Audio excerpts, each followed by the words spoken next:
Ni bukan tempat letak kaki, bukannya tempat korang untuk bersandar.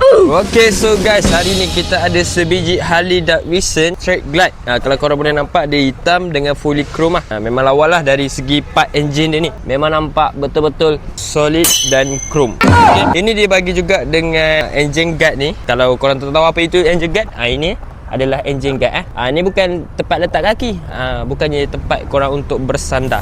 Sandarlah di bahu yang betul. So kalau Straight Glide memang model dia datang dengan sebiji lampu macam ni. Lepas tu dia punya side mirror dia macam ni. Ni. Ini bukan side mirror lah.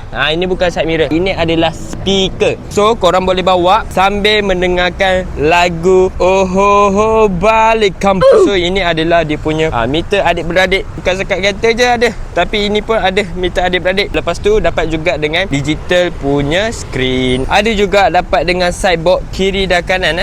Ni sideboard kiri dan kanan, korang boleh isi barang kalau yang mana nak pergi touring. Motor ini sangat selesa, sangat sedap kalau korang nak pergi touring jauh-jauh.